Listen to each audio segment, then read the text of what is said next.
La Biblia es el libro más leído de todos los tiempos, el más investigado y también el que ha levantado más controversias. ¿Realmente este libro es un legado divino para la humanidad? ¿Qué evidencias comprueban la existencia de su gran autor, la veracidad de su contenido y la importancia de su mensaje para la actualidad? En búsqueda de respuestas a estas preguntas, aquí comienza Evidencias.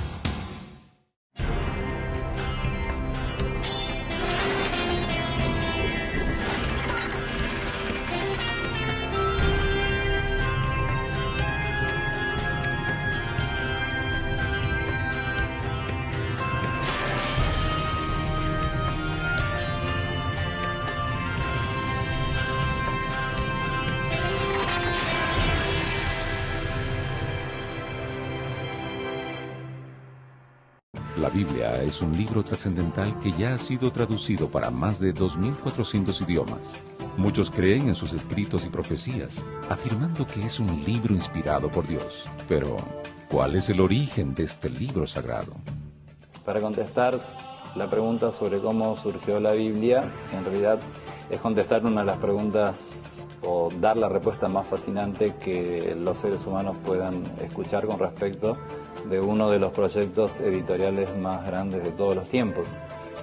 Podemos decir que la Biblia surgió de la iniciativa de Dios para comunicarse con sus hijos, con nosotros, los habitantes de este mundo. El apóstol San Pedro, en su segunda carta, allí la Biblia nos dice: porque la profecía, o sea, el mensaje de Dios, no ha tenido su origen en la voluntad humana, sino que los profetas hablaron de parte de Dios impulsados por el Espíritu Santo. Esto es realmente importante, revelador.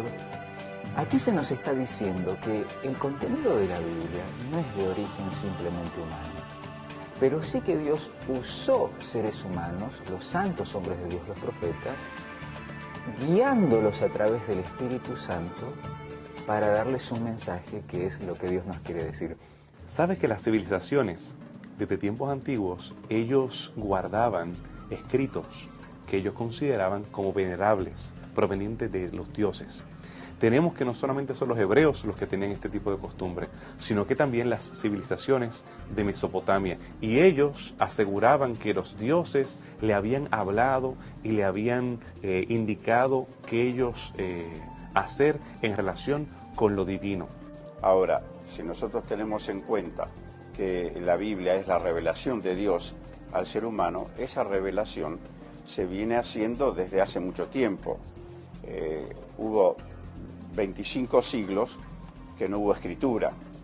Hasta que aparece la escritura, entonces no existía la palabra de Dios. Sí, existía, y existía por tradición oral, porque entonces todo lo que escribió Moisés desde los orígenes, que es justamente los libros que él trata, hablando, empezando por ejemplo con el Génesis, ¿no?, que significa orígenes, hasta el tiempo de Moisés, ¿qué pasó con eso? Bueno, existía, y existía por tradición oral. Con Moisés esa tradición oral se pone por escrito, porque sabemos que la definición más sencilla de historia es cuando se pone por escrito todo aquello que ha hecho la humanidad. No es que lo que existió antes de la escritura no es historia, pero hasta que no se pone por escrito no aparece como la historia tradicional que la conocemos.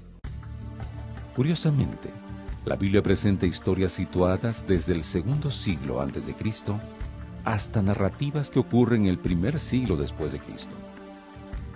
¿Cuándo entonces comienza la producción literaria de este libro?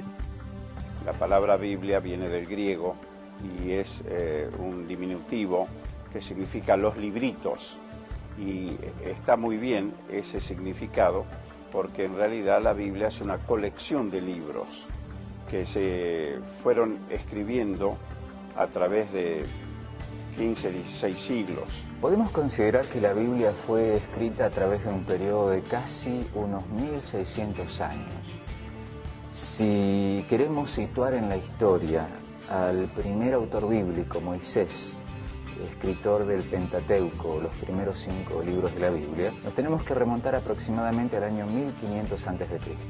De allí hasta el último autor bíblico, el apóstol San Juan, es el mismo escritor del cuarto evangelio, de las cartas de San Juan y del último libro, el Apocalipsis, que fue escrito cerca del año 100 después de Cristo. Para hablar acerca de los autores, de los que escribieron la Biblia, de los hombres que Dios usó para escribir su mensaje para la humanidad, el mensaje de salvación, tenemos que pensar en el primero y más famoso quizás que escribió la Torá, los primeros 5 libros de la Biblia que nosotros conocemos como Génesis, Éxodo, Levíticos, Número, Deuteronomio, fue Moisés.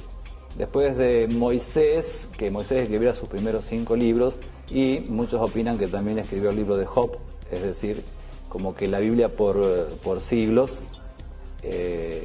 consistía de esos 6 primeros libros, incluyendo el libro de Josué, ¿verdad?, que relata la entrada de Israel a Canaán.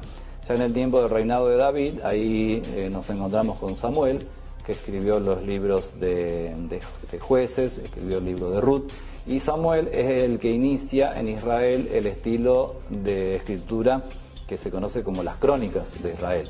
Y ahí nosotros tenemos el libro de los reyes, el libro de Samuel, propiamente el libro de Samuel, y después las crónicas y Esdras y Nehemías, que si bien las primeras crónicas, primero y segundo de Samuel, en parte las escribe Samuel, las crónicas de Israel son llevadas por los mismos, son compuestas por los mismos escribas de Israel, hasta Esdras y Nehemías.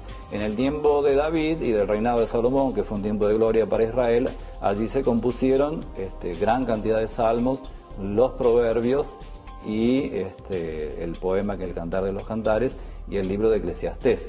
Si después pasamos a los libros proféticos, bueno, los libros proféticos, el nombre de los libros lleva el nombre de los autores. El libro de Isaías, Jeremías, Ezequiel, Daniel y los 12 profetas menores llevan el nombre de sus propios autores. Después si pasamos al Nuevo Testamento, el gambeón, el que se lleva, digamos, la mayor cantidad de autoría es Pablo, que escribe 13 de una buena cantidad de epístolas que hay en el Nuevo Testamento. Pero están los 4 evangelios, cada uno con sus características, cada uno con sus particularidades, con esa famosa unidad en la diversidad, el Evangelio de Mateo, Marcos, Lucas, Juan.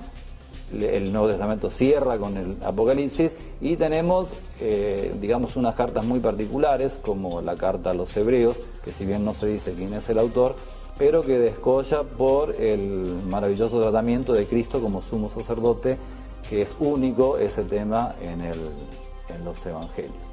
Bien, hay también una crónica, tenemos una crónica en el Nuevo Testamento, en los Hechos de los Apóstoles, que es una crónica compuesta por Lucas, que él mismo no es un apóstol, no dice ser profeta tampoco, pero que actúa como cronista de la iglesia primitiva, de la iglesia cristiana. Para la composición de la Biblia, tal como la conocemos ahora, con los 66 libros, 39 del Antiguo Testamento y 27 del Nuevo Testamento, que son los libros que la iglesia cristiana aceptó como canónicos. Estoy hablando de la iglesia cristiana desde los primeros siglos, que aceptaron como canónicos, son 66 libros. Durante la producción del texto sagrado, la cultura local en Israel fue cambiando con el paso de los años y el dominio de los imperios. Evidencia de eso es que los manuscritos de la Biblia fueron escritos en idiomas diferentes, cada uno de acuerdo a su periodo histórico. La Torá, los primeros 5 libros de la Biblia, fueron escritos en hebreo, excepto un par de versículos o referencias que tenemos en el libro de Génesis, que fueron escritas en arameo. Pero la mayoría de este cuerpo fue escrito en hebreo. Al igual que los profetas, que también fueron escritos en hebreo, los salmos y la mayoría del resto de lo que se conoce como la Biblia hebrea, el Tanakh, la Torá, el Nevi'im y el Ketuvim. Pero ese no fue el único idioma utilizado para el primer testamento. También fue utilizado el arameo. El arameo es una versión diferente de un lenguaje semítico de esta parte oeste. Tenemos que era la lengua franca durante el periodo de los asirios. Tenemos que, además del Antiguo Testamento, tener esas frases que mencioné, tanto en el Génesis como en Jeremías. También tenemos en el libro de Nehemías, y la primera parte del libro de Daniel la tenemos completamente en arameo. Probablemente el primer evangelio que tenemos en el orden canónico es el Evangelio según San Mateo. Fue escrito originalmente en arameo. Así que tenemos esta tradición aramea aún en el Nuevo Testamento. El griego también es el lenguaje el cual se utilizó para escribir la Biblia. El griego que vemos en las Escrituras no es el griego clásico, el griego de Homero, el griego de los clásicos como Sócrates y Aristóteles, que escribieron a las grandes masas elitistas, o las masas elitistas de Grecia, de Atenas, sino que tenemos que era un griego vulgar, el griego koiné, el griego de la calle. Y no teníamos evidencia de este tipo de griego, porque solamente teníamos las novelas, los tratados de historia, y después teníamos el Nuevo Testamento. Pero desde hace 150 años y un poco más, hemos ido encontrando literatura, evidencia epigráfica de escritos en este tipo de griego koiné, el griego de la calle. Y tenemos que los evangelistas y tenemos que las cartas de Pablo fueron escritas en este griego el cual las personas podían entender. La diferencia entre Antiguo y Nuevo Testamento, aparte del idioma, uno fue escrito en hebreo y el otro en griego, es la brevedad de tiempo en que el Nuevo Testamento fue escrito, un siglo con respecto del Antiguo Testamento, que fueron más de 1500 años. De todas maneras, la división artificial entre Antiguo y Nuevo Testamento se soluciona pensando en la misma denominación que la Biblia hace de ella misma. La Biblia a sí misma se llama Palabra de Dios o Escritura, o Escrituras en plural. Es decir, el Antiguo Testamento y el Nuevo Testamento unidos conforman las Escrituras, la Palabra de Dios o la Biblia.